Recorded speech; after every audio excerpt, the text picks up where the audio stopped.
Hello, welcome. In this video, I'm going to be working some gradient and directional derivative examples for multivariable calculus. And this problem set, it's not terribly algebraic. It's mostly starting with a contour map.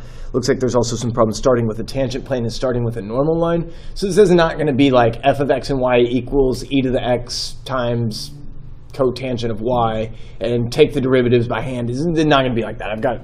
I got a different practice set for that, and you can go find that if you need more gradient directional derivative practice, including the old algebraic examples. Go look for those because this isn't it. This one we're just kind of still focusing on what is the contour map telling us. Okay, f of 2 and 4.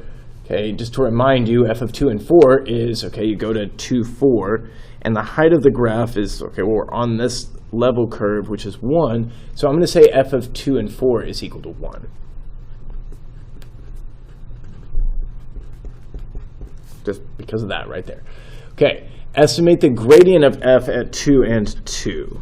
Okay, well, the gradient of f at 2 and 2, that's going to be the derivative of f with respect to x with x equals 2 and y equals 2 plugged in, and derivative with respect to y with x equals 2 and y equals 2 plugged in. Okay? So we're going to have to estimate each of these things from the graph to populate this vector. All right. So let's just start at 2, 2 right here. If I want to estimate the partial derivative with respect to x right here, it's going to be how much did f increase by? -3 when I go from this curve to that curve. -3 divided by the change in x is 1. So I'm thinking that, so I'm going to say fx is approximately equal to change in f divided by change in x, which is -3 over 1. Okay. Fy is approximately equal to change in f divided by change in y. And at 2, 2, let's go look at the contour map and see what's happening here. When I go from 2, 2 up in the y direction, next contour I see is right here. F has decreased by 3 when y increased by 2. So it would be -3 divided by 2 in this case.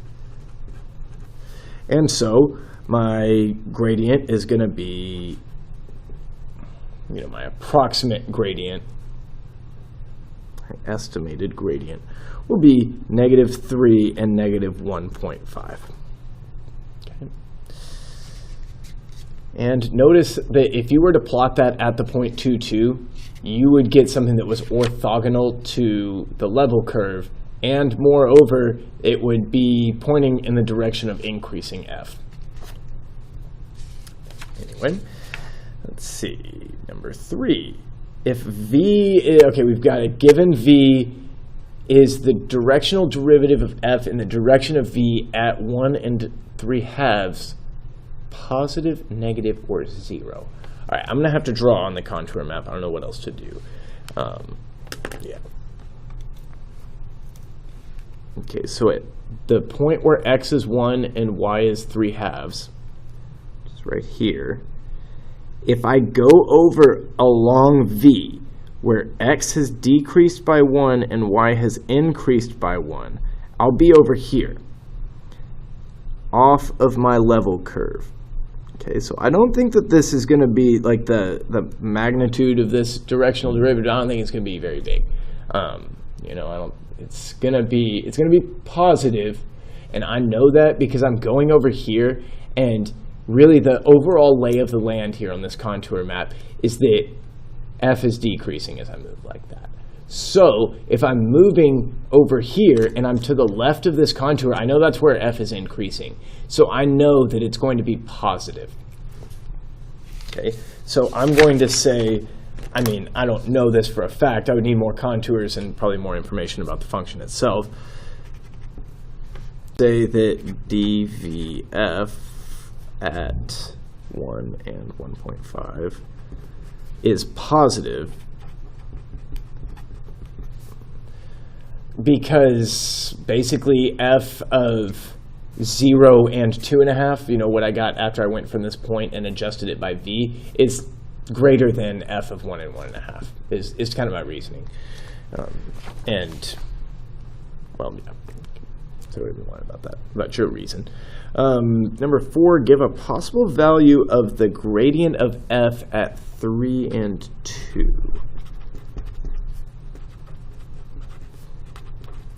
Could be, well, it's going to be a 2-dimensional vector, so I'm going to set up some room for that. I'm going to bring it in over here, and we're going to say at the point where x is 3 and y is 2. Okay, we're right here. We're interested in this point. Okay. The gradient is orthogonal to level curves. So I know at the very least this has got a slope negative 2. So I know that the slope of the gradient is going to have to be positive 1/2. So I could say it could be 2 and 1. I could say it could be 4 and 2. Whatever it is, x had better be twice y, or y had better be half of x. Okay. Now, actually, I say that, and that's probably not what I want. I want this one, right? I need it to be -2, -1, where y is still half of x, but x and y are both decreasing, because we know that not only is the gradient orthogonal to level curves, it points in the direction of increasing f. So I'm going to say that, something that would be orthogonal to this line here, just like on an algebra 1 level, right? Slope -2, slope half. So I know that this would be something that sits at a right angle to that level curve. And that's x equals -2, y equals -1. It's probably too long, but we aren't really talking about that yet, the size of the gradient.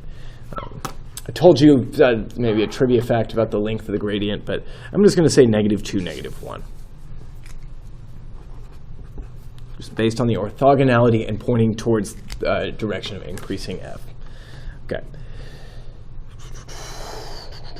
5, give a vector w for which the directional derivative of f in the direction of w at the point where x is 1 and y is 4 is equal to the 0 vector. Okay, so it's like, what is w? Okay, so I'm going to go over here and I'm going to label the point we're talking about at 1 and 4. We're right here. Okay.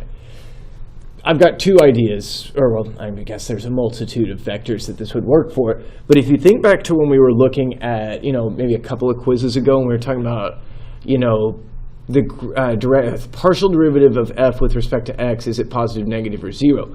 And if we were sitting on a level curve that sat completely horizontally, the partial derivative with respect to x would be 0, because as you manipulated x, right, you increased it, f of x and y was staying the same. So f was unchanging as you changed to x, and that means the derivative is 0. Right? You can think of f as constant with respect to x at those points. So what we want is, we're saying, if we just move from this point along the level curve, then we will have ourselves a 0 derivative, because we're not changing our function. We're staying along all the points where f of x and y is equal to 4. So I could say -1, 2, or 1, -2. Yeah.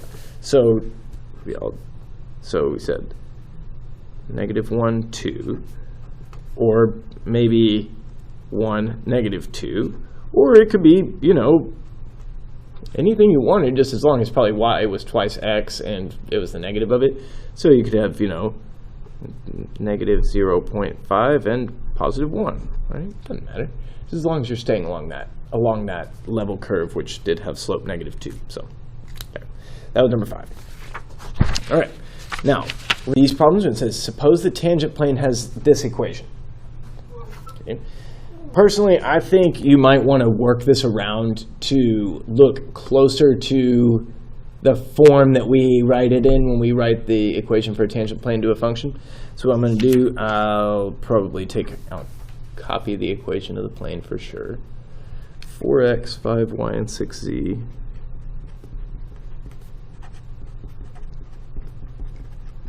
Equals 32.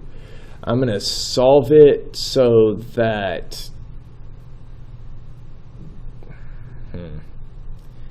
we'll solve it for z. Well, this 32, what this is like encapsulates the slope times x minus the x coordinate and the z minus the z coordinate, the y minus the y coordinate. So, and all that stuff. So what I'm going to do, I'm going to solve for z. going to say 6z equals negative 4x minus 5y plus 32.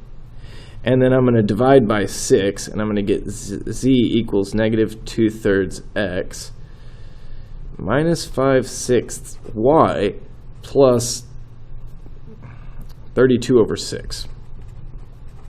But really what's going to happen is the 32 over 6 is going to get split off into the x minus x0, y minus y0, and z minus z0. And I don't really care that much about that part. I just really need to show you why these numbers are the partial derivatives of f with respect to x and y. So I'm going to say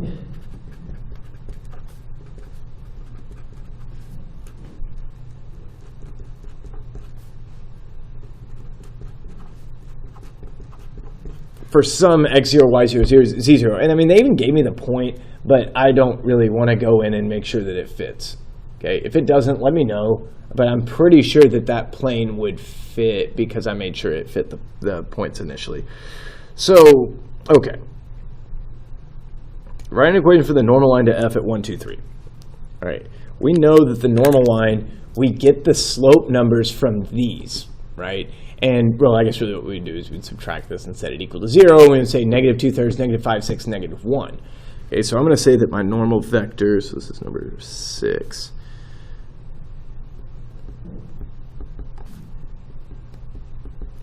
Okay, I'm going to write the equation for the normal line up here, but we know we need a point and a trajectory.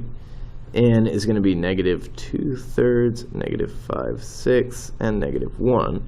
Okay, if you wanted to call this positive 2/3, positive 5/6, and positive 1, be my guest. Okay, so that's L of t equals 1, 2, 3 minus 2/3 t minus 5/6 t and minus t.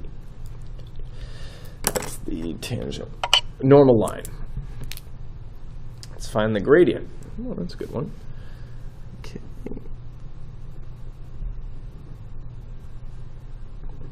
Okay, the gradient of f is equal to fx and fy. Okay. But I'm saying that I know that this is fx and that is fy, so it's negative 2/3 and negative 5/6.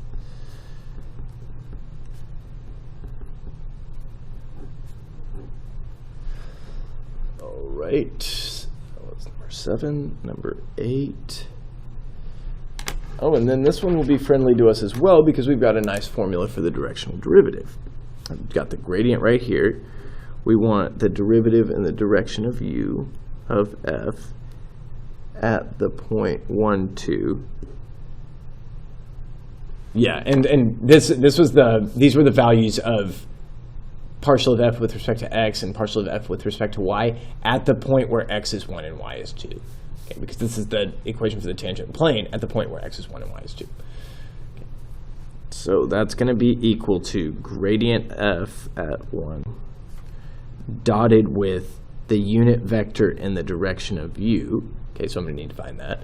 And then I dot them, and we're really good at that at this point in the year. So I'm going to say, all right, hold on.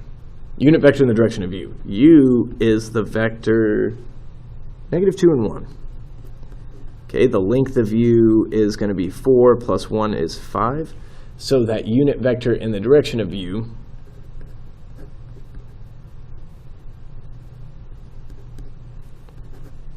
pardon me, 4 and 1 is 5, so it's the square root of 5. I don't know if I said it. I meant to say it, but I don't know that I did.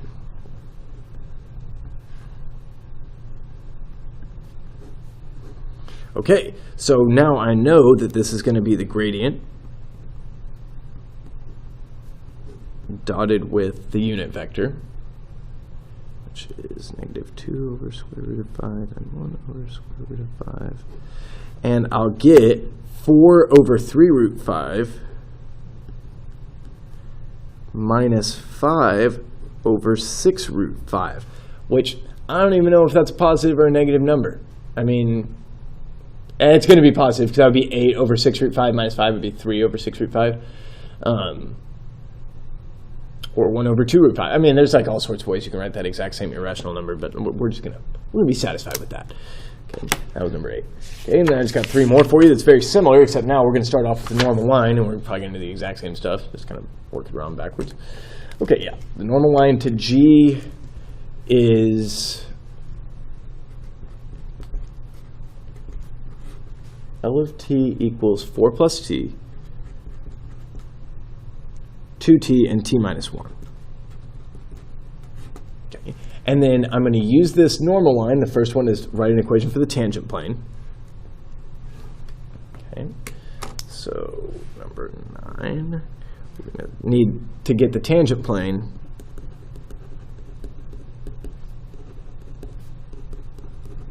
I'm going to need a point, and I'm going to need my partials.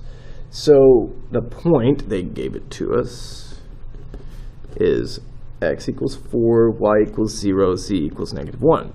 The partials, what we've found in this class is that if we have the partials, I guess I'll set up the skeleton, work it around, and I'll set up the skeleton. Z minus z0 equals gx times x minus x0 plus gy times y minus y0. And what I'm saying here is that if we were to, move this around to get our normal vector to our plane and end up with that normal line, what we would be doing is we'd be subtracting these over here. So what I'm saying is that the slope number here, 1 and 2, these are the negatives of gx and gy because this is positive 1t. Okay?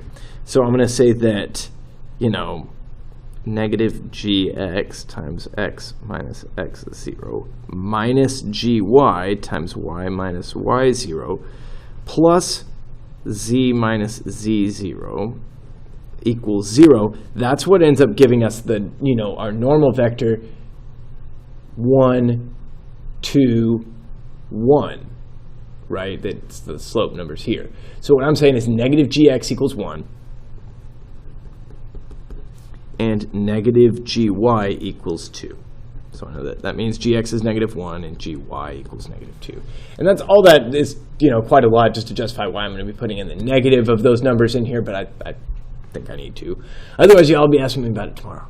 So let's look at, okay, so it's z minus -1 is equal to gx times x minus 4 plus gy times y minus 0.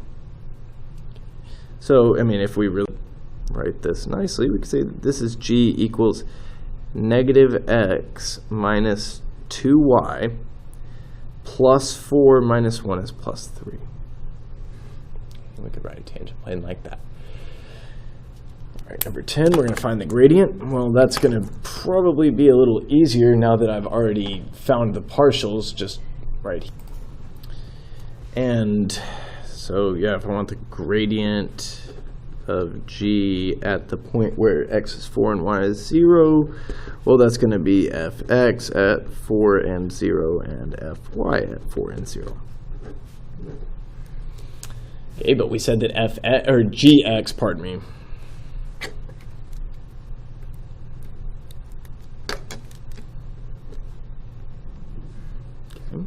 And gx is -1 and gy is -2, so it's just going to be,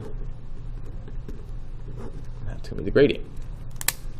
All right, and then number 11, that's the last one on this problem set.